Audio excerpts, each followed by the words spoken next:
Music is definitely the hardest part, ironically. Searching for the right tune. But now, like, Premiere's made it so much easier in regards to, like, if somebody wants a 30-second song, they have this, like, AI tool where you could shorten the song, and it does all the cuts for you, and it has a nice ending to a song. Like, if it's an original 22-minute track, it somehow makes it into a 30-second track. Wow. And it ends really great. So I've been using that tool for the last year. It's such a game changer, man. That's super interesting. Yeah. Otherwise, we're actually recording right now. Okay. So, guys, welcome back to the podcast, Modern Creative episode. Not even sure exactly, but we have Tim right here. Tim, dude, how's it going, man? It's going good. It's going good. Thanks. For those that don't know you, Tim is a San Diego photographer that branches all the way from Orange County to Los Angeles. And if it's fair to say, you specialize in the corporate headshots route? Yeah, corporate headshots and branding, or like lifestyle photos. Mm-hmm. If you could tell the audience a little bit more about you and your little bit of a background, and how'd you get into the space, man? Yeah, for sure. So I've been a photographer for 15 years. I started right when I was like halfway through college and never really had to look for a job, which was pretty cool. I've gone Not through... many creators could say that. That's really cool, actually. You know, it's kind of like when the pandemic hit, I was like suddenly concerned that I would actually have to go and get a job. Right. The reality of my lack of interview skills suddenly hit. Like, I don't know if you've seen Step Brothers. Yes, I mean, years ago. Interviews. Uh-huh. And they're wearing tuxedos. Yeah. So those kind of thoughts went through my mind. Oh, wow. I mean, just from the outside in, I would assume, because you come off, and we could touch upon this a little bit later, but you come off super professional and like, yeah, for sure. You know what the hell you're talking about and what you're saying. So when I first met you at a job, actually, I thought like, oh, he must come from like the corporate background or something, just the way you carried yourself. But yeah. Yeah, I think I just have like a level of expectation in terms of professionalism to err on the side of professional, just because I think it carries a little bit more of a value towards charging a premium rate too. Like, as an example, drinking at events. I've done it in the past and totally fine, no big deal or whatever. But when you show up and you say that you've already, eaten, you've already drank water or whatever, and you're good to go, it kind of communicates to the client that like, okay, you're on top of it. And then same thing, like not having a drink while you're taking photos, like you take your craft seriously to make sure that you're getting the very best product that you can out of it. By drinking, you mean alcohol, right? Right. Okay. Yeah, exactly. Yeah, I've been at fault too. Like in the very beginning, when someone would hire me as an associate shooter, especially when I was starting off. Like I do remember the people that would hire me, like, hey, let's get a drink. I'm like, is this a thing? And so of course I kind of like wanted to be cool and fit in. So I'm like, yeah, I'll take a drink, sure. I'm like, it felt a little funny, especially when I'm in the wedding space, because I mean everyone's having a great time. Even couples like, hey, have a drink with us, and like I fall into where I do take that drink, but at the end of the day, I'm like, man, I don't know if that was the right move or not. Like, I don't want them to see me as like a sleazeball in a way. I don't know. Yeah, I don't think they ever do. If anything, especially when it comes to wedding clientele, they look at it as like you're now kind of family with them and they're celebrating with a shot. And so if I was in that dynamic, I probably would partake in that shot, but immediately I would probably go, within 15 minutes back to my room and back up all the photos and make sure everything is, secure so that, I don't lose my wits about where the photos are and all. Right. Yeah. So Tim, how did you get like? Well, you said you had just graduated college and you didn't have a real job, and then you just kind of picked up the camera and started ripping it, or? Yeah. So when I was in college, I got a job as a nightlife promoter, and the photographer on their team actually had to move up to Northern California, and I love photography, and so I asked the team if I could take his spot. And I had like a little point and shoot at the time, like Canon PowerShot S110 or something. And I was taking photos of people at the club and charging $75 a night just to do like this PowerShot. What year is this? This is 2008. Okay. Yeah. Okay. So what was funny is one night there was even a couple that had the same camera, and like after I took one with mine, they took one with theirs. They were like, "Can you do this?" Yeah. And I was like, "Yeah, well, here's my card if you want to see our same exact camera." Yeah, exactly. And so, from that point on, it's just been a constant, reinvestment of the money that I've made to better the quality of my camera and lenses and just know-how of how to produce great images. And so it was just like a snowball effect from that point on. Okay. And since we're touching upon gear right now, let's, for the nerds out there, what is it that you're rocking in 2023? So for my portraits, like headshots and branding, I'm using a Canon R5 and a backup Canon RP. Okay. And then I have all the L lenses. And for event images, I probably do maybe a dozen events a year, but I still have my Nikon D750s. So when someone says, are you a Nikon or a Canon guy? I can say I'm both. Okay. And what's the advantage between bouncing from two different systems? Like I would just imagine just use one system for your entire career for the most part. Like why events Nikon and why just portraits Canon? Nikons perform a hell of a lot better with like accuracy of tracking and focus, like immediately. Like if there's a moment and I just need to like flip up the camera and be able to get it, I can rely on Nikons much more than I can on Canons. And the Canons also carry a level of noise that I'm not really excited about. Okay. And so it's just nice to have each specialize. And I'm assuming like when you're doing your portraits with Canon, I mean, you're in a controlled environment, so you could really mess with your settings and not have to rely on like a fast autofocus or even bumping up your ISO for that noise introduction like you mentioned. Yeah, exactly. Okay, so so I mean, like I said, I met you at an event, a party, and just seeing you do your thing was pretty cool to see. And of course, we connected via Instagram and whatnot. And just seeing your work is like, damn, like I see, like in my eyes, you're kind of like the top dog. And it's kind of funny how I've never like heard of you or met you in the past, because I've been in the space for the last 4 years, seriously, I'd say. And that was just my first time meeting you and seeing your socials as well. And I mean, just props to your work, dude. It's like phenomenal. Thanks, man. And I see why you get paid what you get paid. Yeah. Like seriously, like I mean, there's a million photographers out there, but like you do definitely take it serious, at least from the outside in. Thank you. Yeah, and I know it's somewhat not surprising because I'm not super active on Instagram with my work. Like I don't show it off a ton. I think I put my energy into the client relationship and not so much like the public relationship. Mm-hmm. And so a lot of my time is invested in the work that I do instead of the promotion that I do. Right. So. Damn, that's pretty cool. So how did you get to the level that you're at right now, man? I know it's a broad question, but like, do you remember like a specific shoot that opened all these doors for you, or kind of just like slowly chipping at it? Yeah, so it's kind of been a segue in between industries. Like when I first started, it was events, and that went into weddings. And then in 2019, I segued out of weddings because my headshot business was starting to ramp up, which I started in 2015. But the leveling up has been dramatic within the past 3 years. And so back when 2020 hit, I think there was like 3 months without work. That really freaked me out. Like April, May, and June. Like I actually had one shoot, and it was a lawyer. And when I showed up, I was like, "Are you gonna press charges against me for doing this work?" Yeah. And that was funny. But come July, I was like, "All right, I need to do something to like get work ramping back up." And so I approached some friends of mine who had like an online presence, and I was like, hey, let's just do a shoot so we can put something out there. And so I did that, and it started building momentum, and I had clients starting to inquire. And then from sorry to interrupt, but like, was that shoot, was it a free shoot or was it like a paid shoot? The two with the friends? Yeah. Yeah. So it was just, what do they call it?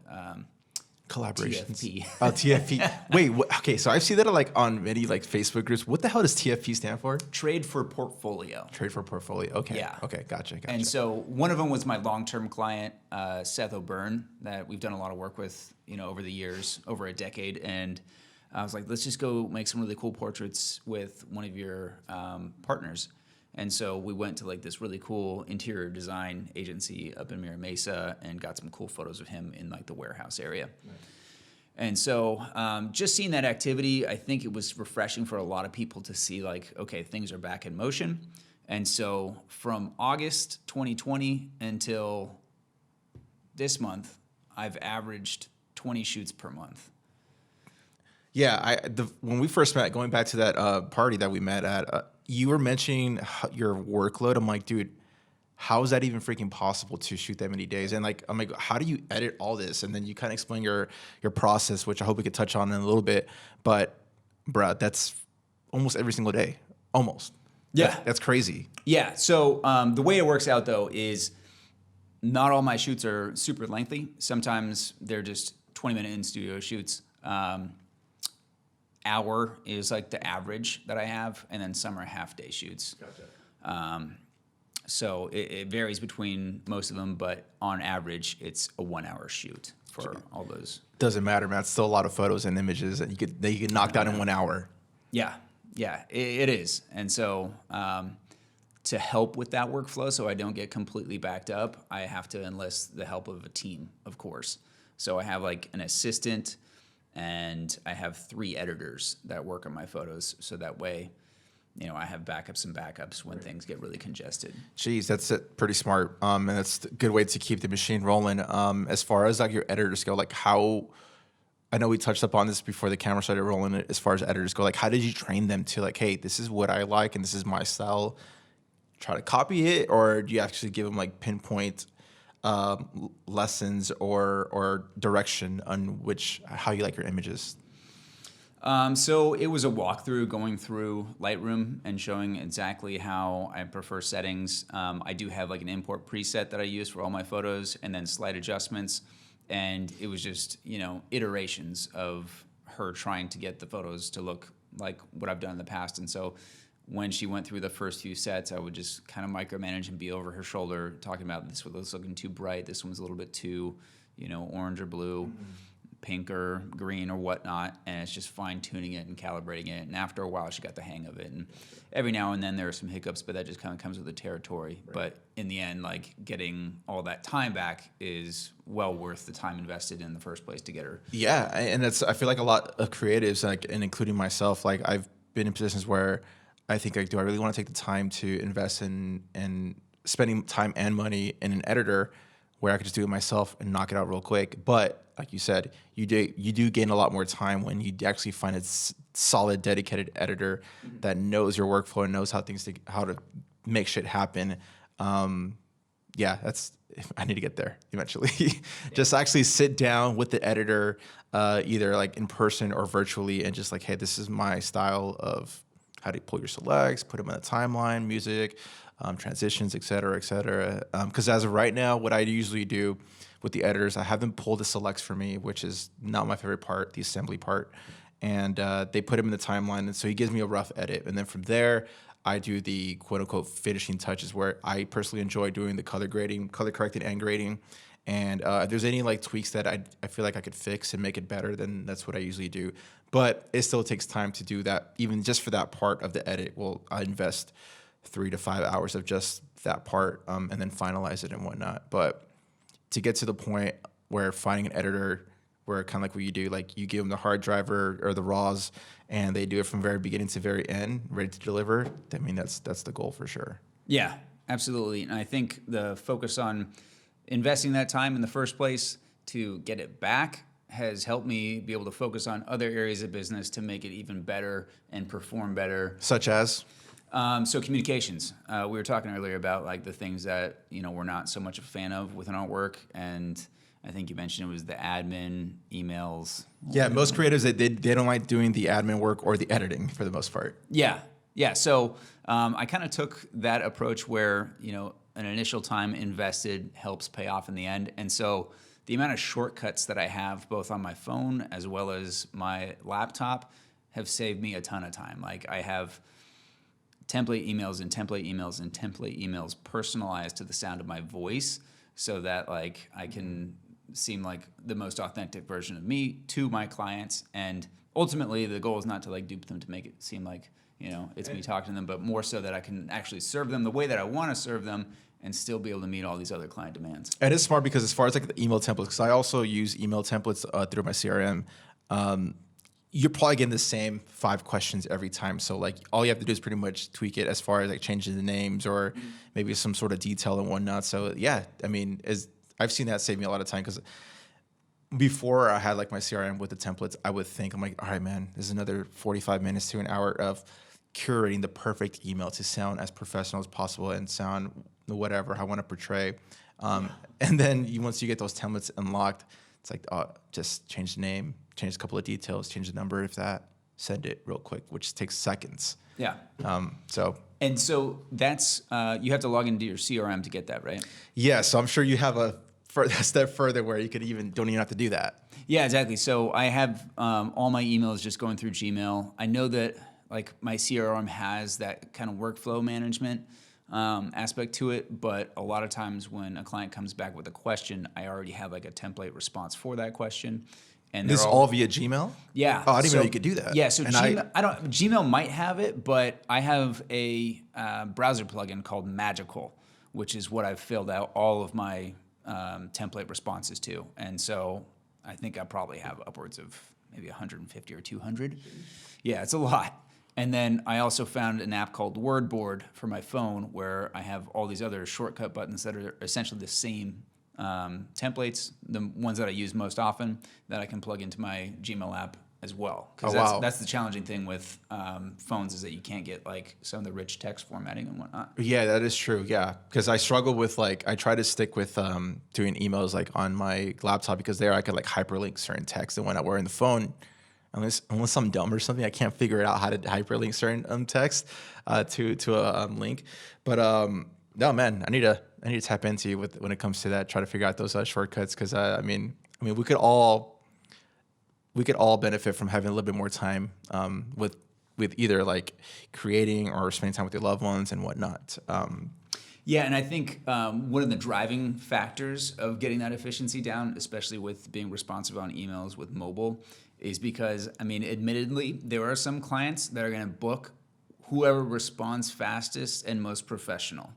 And so by having that, little custom button on my phone and able to respond sometimes in minutes, and we get the contract going. Like I had a client where they initially inquired, and within 15 minutes, I had them sign the contract and send over the initial payment of first contact. Jeez. Yeah. Wow. And so like that kind of efficiency, like I think a lot of clients appreciate it, and oftentimes it'll end up you winning the gig. So yeah, same thing with picking up the phone too. Yeah, dude, that's phenomenal. Yeah, because I just browsing through your website briefly.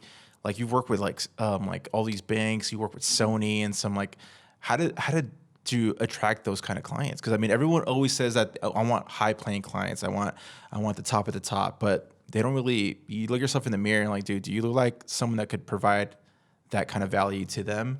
So just curious, man. Like, how do you do it? So, there's not really any shiny. There's no secret to the sauce. To it. It's referrals. Okay. Like it's usually someone that works at the company that's bringing me on because they know me from something else. And so some of the tech firms, actually this applies to all industries, but I'll do a shoot and I pretty much get connections with everyone that I photograph. So like say I'm doing a shoot and I photograph 60 team members. I'm having individualized communication of each of those 60 team members' proofs, as well as like their email contacts, so they can reach out to me when they go on to their next firm and their firm has terrible photos and they need to get them redone, and they have my contact info. And so more often than not, other photographers will just send it to like their main point of contact, marketing director or whatever, and they'll do the proofs.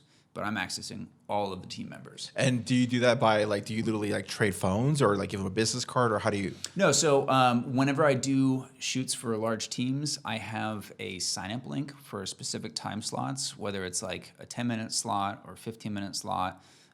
They register using their emails. And so when I send them their photos, I have like the timestamp of when they took their photos and their email, and their proofs get sent via that kind of workflow. So, I mean, it sounds like you're really big with systems. Yeah, absolutely. And, unfortunately, I've really just gotten into it over the last few years, but that's out of necessity. If I would have gotten into this much earlier on, I think I would have hastened my track towards where I am today.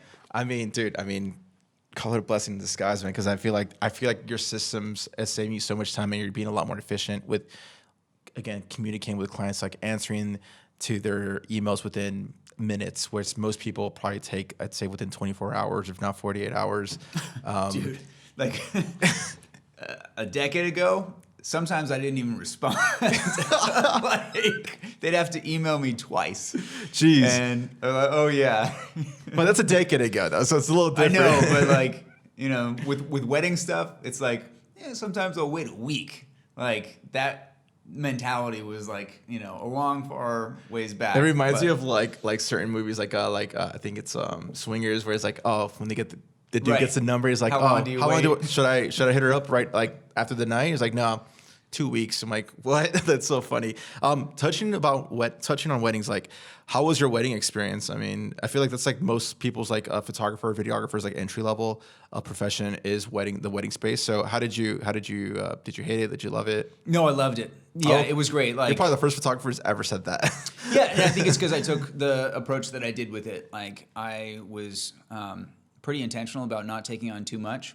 The ones where I see photographers doing double headers, you know, like a Saturday, Sunday wedding, or sometimes like on a Labor Day weekend, they're doing triple headers. Yeah. And they're just getting like so compressed and, you know, built up in their workflow to like it gets stacked and like builds stress and anxiety and they get burnt out. And I never got burnt out. I don't think there was a year that I shot more than 20 weddings. And so, you know, that's maybe like 2 a month when during the prime season and whatnot. And I loved them. And the way that I shot them was very much documentary style, where I wouldn't have an impact on the day. Like, I wouldn't tell someone like, oh, let's redo this Pinterest shot. It was more like just capturing whatever happened throughout the course of the day, because I wanted to like capture life as it happened. And so seeing someone, you know, they're often like working out and training and they get their hair and makeup and like a nice suit. They're looking their best. Then they have like all their favorite friends and their family all together in one place, which will never happen again. Like, your wife's family is not going to be at, you know, your family reunion, and your friends aren't going to be at a family reunion. So like, this is one unique time that happens, and their responsibility for the day is to communicate like their deepest care for one another, and then hear their friends say awesome stories about, you know, their memories from their past. Yeah. Like, what an awesome thing to be able to document. And then, of course, like, the relationship is more of a friendship as opposed to like a client relationship with corporate. So the transition from wedding clients to corporate clients was kind of cold. Like, with wedding clients, a lot of times you'll get an email back saying like, I've gone through these photos so many times and I've just been crying. I love them so much, with like exclamation points. And then sometimes with corporate clients, you'll get an email back, if you're lucky, just saying thanks. No, that is so true, man. Because like, even like last year when I was heavy into weddings, like, I would get those messages like you say, like, dude, like, I'm literally crying while I'm watching this for the first time ever. And then when I do some like medical stuff, appreciate it, thank you. Yeah. Sometimes, if that, like, but it's like, the way I see it is like, well, they paid me, so I'm good, I think. Yeah, exactly. And I think they're just, you know, they're not emotionally invested in the product. Right. And they're just doing it because they know they need to get it done for marketing or whatever. Mm-hmm. So did you always know that you weren't going to, did you always know you were going to stop doing wedding photography? Eventually, yeah. I mean, it's a lot of wear and tear on the body. Like, I treated it like an athletic event. Like, you have to be on it for 8 hours straight. And a lot of times, no breaks. Like, sometimes you can go throughout the whole day, and if you have a bad catering team that says that you eat last, and then That's the worst. Toasts are coming up, like, you don't have time to finish. Like, you're not eating from the time right before you start until after you end. And you also don't want to drink water in the case that you have to go to the bathroom at a pivotal moment during the day. Right. So, yeah. I know you'd briefly touched, like, when we first met, if you don't mind discussing it here, about your shoulder. Oh, the rotator cuff Yeah. injury. Yeah. When you told me that story, like, dude, I couldn't believe it. I thought it was like a sports accident or something like that. Like, you throwing the ball or something. Yeah.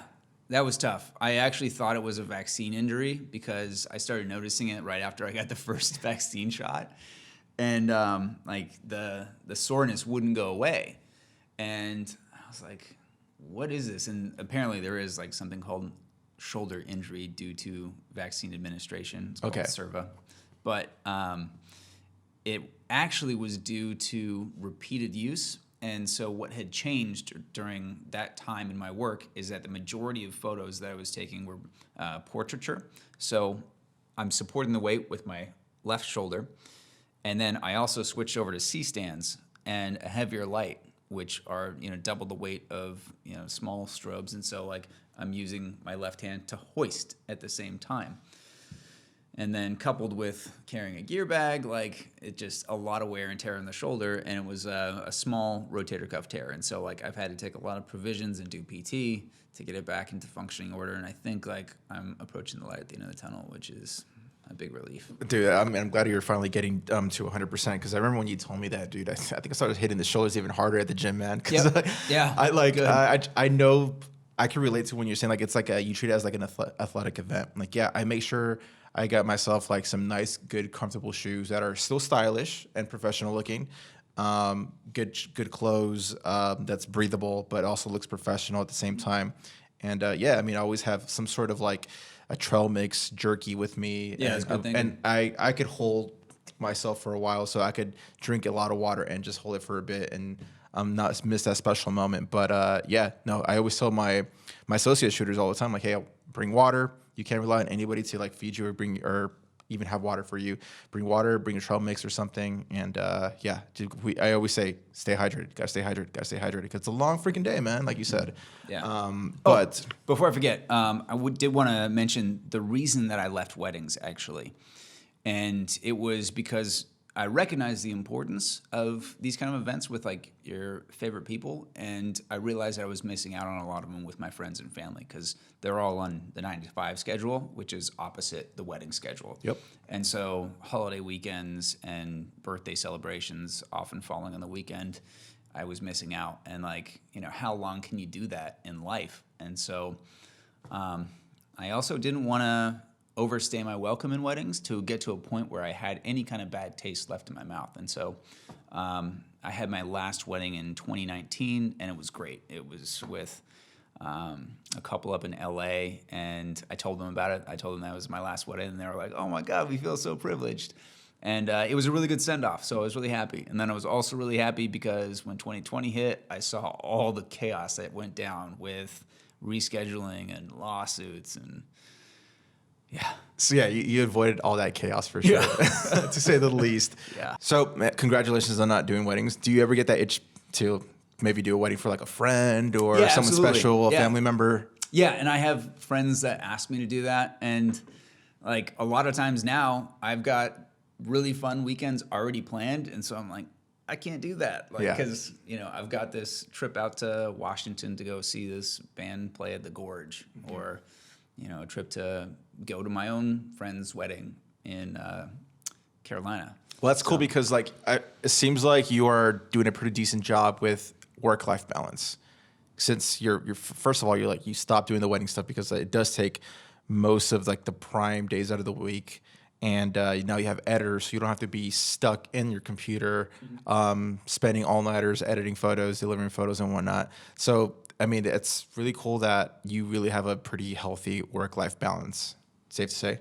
As much as you could say. I think I'm driven to constantly figure out how I can improve in my performance. And so that errs on the side of committing more time to my work. So even though it's not into like all the admin and editing stuff now, it's, learning about like strategy and how can I focus more on attracting clients that have, the half day shoot orientation as opposed to like the smaller 20-minute shoot. Mm-hmm. And so, like as an example, those shorter like 20 or 30-minute shoots, I've dedicated 2 days in the month that I'll entertain those smaller shoots. So that way they're all just stacked on one day and I'm still making, a healthier profit on like a single day. Right. And the challenge that I was running into is sometimes I would have half-day shoots in choir and all my dates were booked from other smaller shoots, which would prevent it. So, yeah. Anyways, I got sidetracked from that. But the main goal is to work hard so that I can enjoy more time with my friends and family, and I'm experiencing more of that. So it's paying off. I love that, man. So where do you see yourself doing in the next few years with photography? Because I feel like, you could always do better, but I feel like you're like at the top right now. Yeah. A couple of years ago, a friend of mine challenged me to double my rates, and I was like really scared about doing that, and I did it. And like I remember the first email, I was like, this is my price. And they booked it, and I was in disbelief. And so I kept running with that. But ultimately, my goal is to have 4 to 6 half-day shoots per month, and then maybe 2 dates geared towards the smaller shoots, similar to what I have now, but limit it to just that, and no longer doing like the 1-hour shoots sprinkled throughout the month. Right. So ideally, just 8 days during the month, 2 days a week, I guess. Sounds pretty solid. Yeah. In regards to raising your prices, like what is the best tip you could give a creator right now when it comes to when to know the time to increase your rates?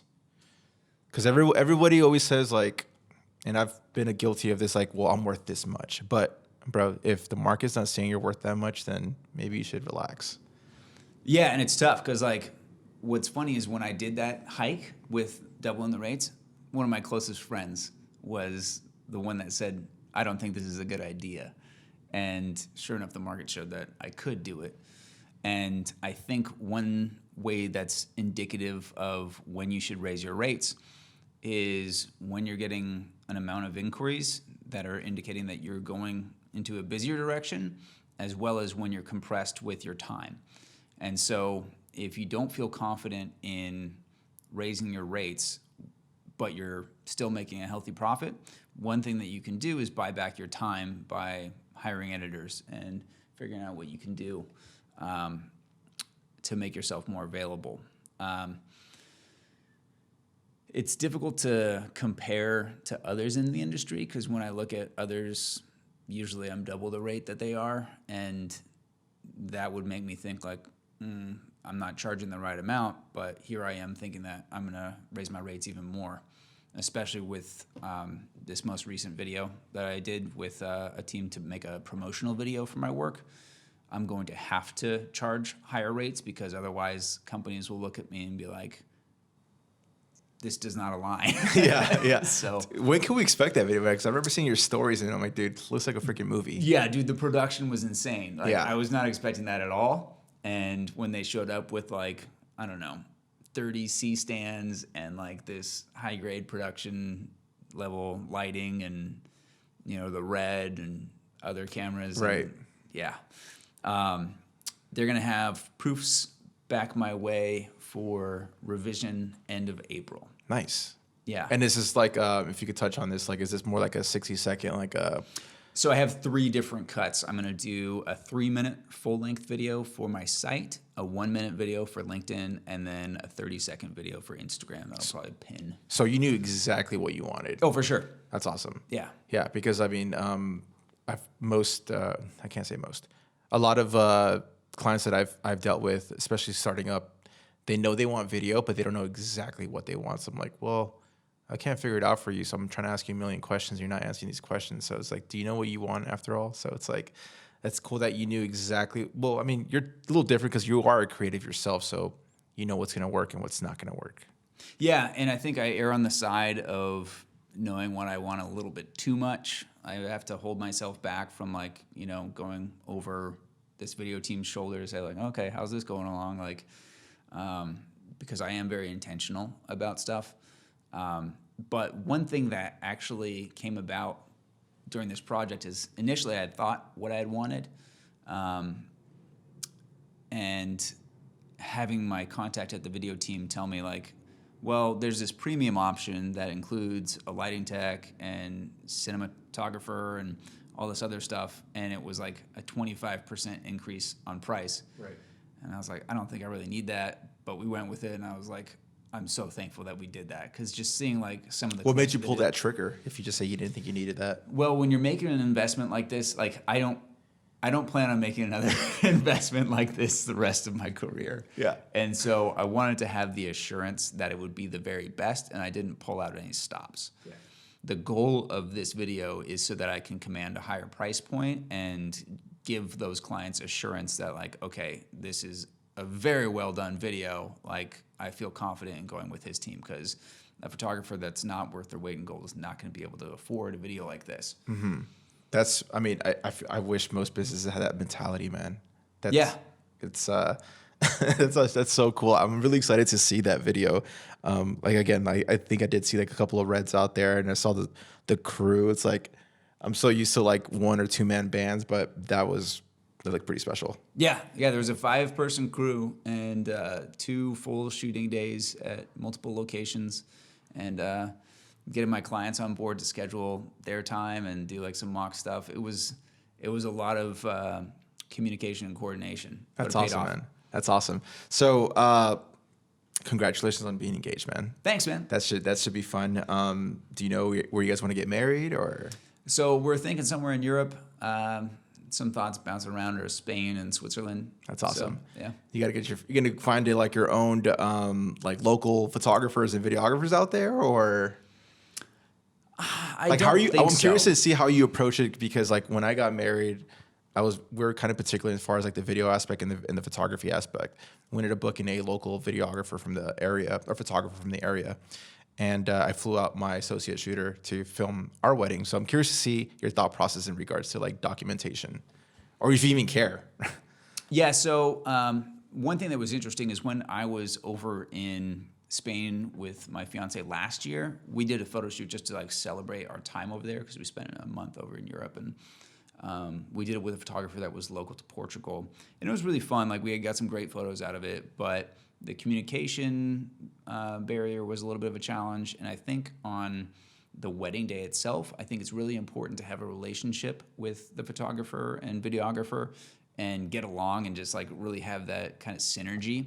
And so I think when it comes down to it, I'll fly them out. Like it's just like the video that we were talking about. Like I'm not planning on doing it again the rest of my life. And so like I do want it to be the very best, and I want it to like, capture all the moments. And like you don't know who's going to be around in the years to come. And so like having these memories are going to be really important to document. And I want to be able to trust someone that can do it in that documentary style to help me remember like what it felt like on that day. Right. So that's worth, getting to fly out there. And plus I know that there's value in having an international wedding or, whatever. It's super fun, man. I can't wait to see it. It's going to be very fun for you guys.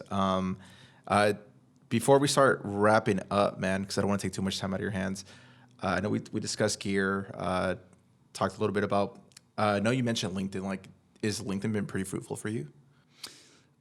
It's been good to maintain relationships and occasionally pop up on people's feeds. In terms of like lead generation, a lot of times, I would say like 80 or 90% of the time, they're unqualified leads because they're just saying that I'm a headshot photographer. When someone goes to my site and they see the pricing and then they contact me, those leads are a lot better. But for the most part, people that are on LinkedIn think like, oh, I just need to get a new headshot. Like, and I quote them, and they're like, whoa. I have a pretty good one right here. In regards to, because I did take a look at your site, and you're one of the few creators that I know that actually have their numbers right there and then. Mm-hmm. And where I feel like I've seen a lot of photographers or videographers where it's different with video because you don't know what they want. But for photos, at least, I rarely see any prices right there. Mm-hmm. I mean, clearly you've seen the benefits of having your prices up there, because I feel like it's probably weeding out the fat, trimming the fat in regards to like the low hanging fruit kind of clients, or. I mean, yeah, I'll still get inquiries from them because they haven't taken the time to look at my site, and that's fine because I can send them to some of my referral contacts and get them business, which is helpful. But to add to your point, I'm also missing out on the clients that I can initially have a communication with and show them the value through, a back and forth.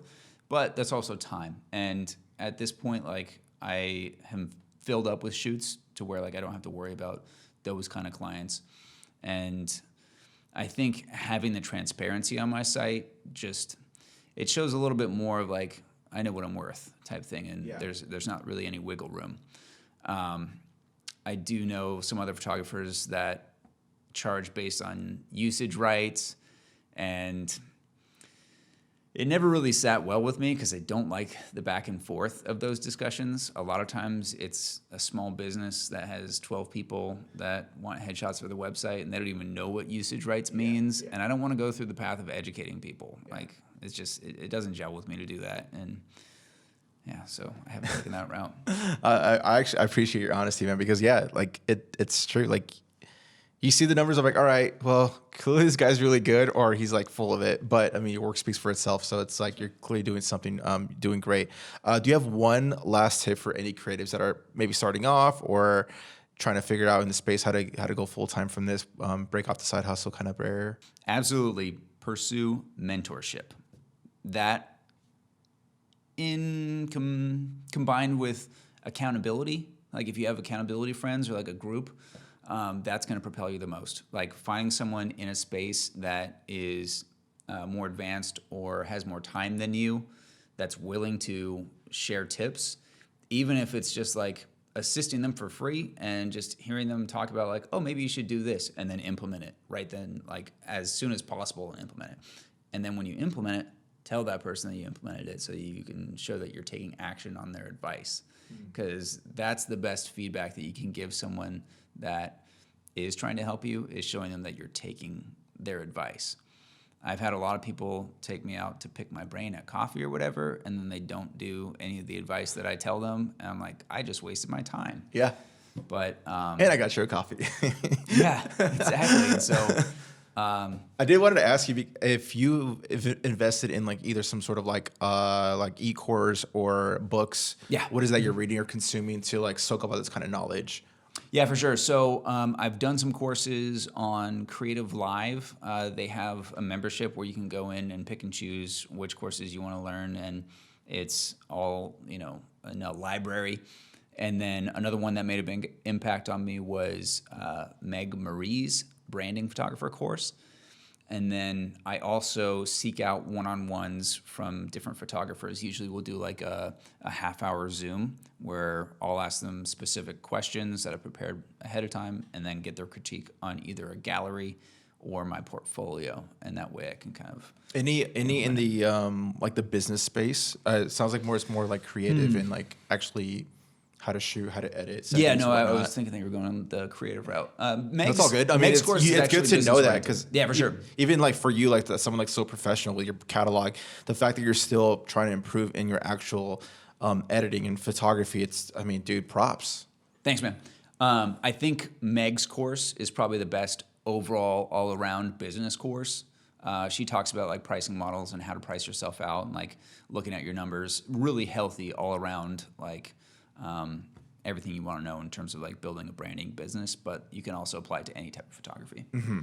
Jeez, that's awesome. That's amazing. And as far as mentorship goes, like, I mean, you have a close-knit circle in regards to like keeping yourself accountable. And I'm sure you do the same thing to them where it's like, hey, did you do these cold leads or did you reach out kind of thing or? It's not so much like micro details, but I have a monthly call with 4 or 5 of my peers where we have intentions that we set at the end of each call to talk about like what we're going to do over the next course of the month. That's an on the business type goal as opposed to in the business. So that's my accountability group. And then I also have mentors that I'll seek out advice from maybe once a quarter. And then I also regularly listen to podcasts and read books to just get that like daily fire and fuel. Top 3 podcasts right now that you're listening to? Rob Dyrdek, 100%. Dude, my lady always talks about that podcast. Yeah, he just gels with me so much, and I'm so happy that I found him. Ed Milet is also another really good one. And then Game Changing Attorney podcast. I know, I can't even remember how I found this, but it's actually a video team. So this guy is a videographer. Well, he started out as a videographer in Georgia with $500 to his name and built his business to a multi-7-figure company and now has a team of like 30 people or something like that. Wow. Yeah, it's insane. And all he does is law firm videos and manages their marketing. Because I think naturally what happened is he was doing videos for them and noticing that they weren't getting an ROI because they didn't know how to implement it. And so he paired it with a marketing branch of his company where he could figure out like, how to do ads and charge them for knowing how to do that. Wow, that's but yeah, super dude, cool. it's genius. I needed to take a listen to that one yeah, for sure. And so he's grown his podcast guest list pretty significantly. Like he's had Goggins on there and a lot of other big dogs. Yeah, and he's held conferences. Like he held a convention at Mercedes-Benz Stadium Atlanta. in Georgia. Yeah, and gave away a Tesla.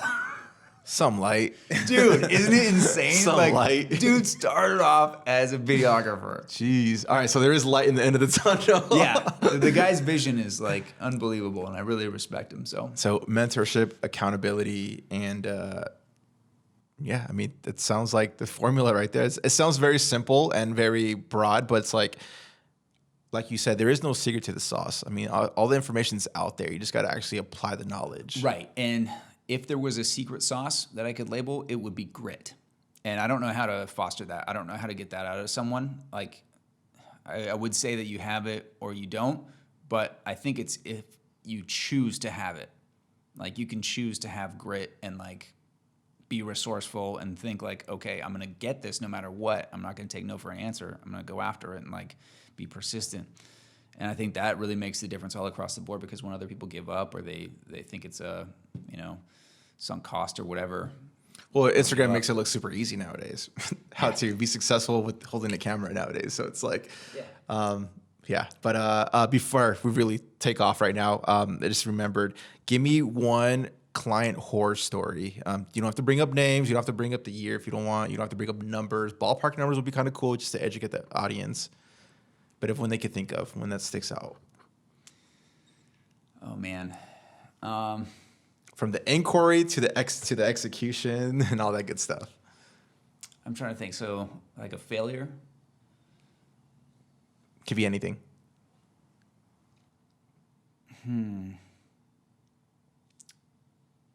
I mean, this is like way back in the day. Like, you want to go far back? Sure. Okay, so this was like... And the lesson that you learn from it, so it clearly sticks. Yeah, this was like 12 years ago when I was still living in an apartment, and I had this skincare manufacturer, and they wanted some photos of like this little test kit. And I was like... Kind of like product photos? Yeah, exactly. And I was like, yeah, sure, I could do it in my studio, like just send me the products and I'll take photos. And I didn't know this, but like the client came over to deliver the materials, and I assumed it was going to be shipped. I didn't think they were going to be there. Exactly. Like, they showed up to my apartment, which was my studio. You're not lying. So I was like, all right, I'm going to do the photos, and like you can look at my back of my camera. Yeah, and we had just gotten like this new kitten, and it was like getting into the shoot, and I went to the bathroom in the litter box, and like the client was like, oh my God. Well, how did the end result look though? Bad. Like, I didn't know. I was hoping for the redemption part where I was like, I killed it, man.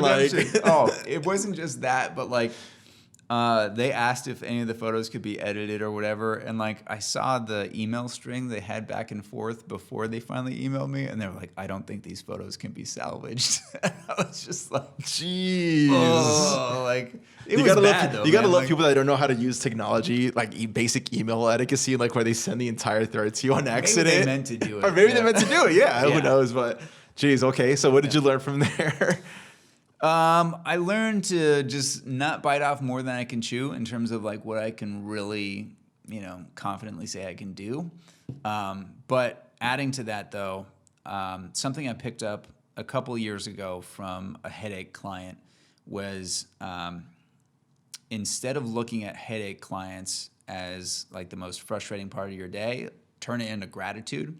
Because if you take the frustration that they give you and turn it into a lesson to where you can avoid that problem from happening again, either by having like an FAQ page or like a well-detailed email about expectations, then it can help your business grow. And ultimately, you should be thankful for those clients, because if it wasn't for that instance, you wouldn't have grown as a result. Bars, bars, bars, bars, bars. I don't know what that means. That means you killed that. Oh. Well, Tim, dude, thank you so much, man. We'll have your Instagram link handle on the description. Anything else for us? No, I think that's it. The link might be there, but don't expect anything. All right, guys. Well, thanks for joining the podcast, and we'll talk to you guys soon. Cool. Thanks, man.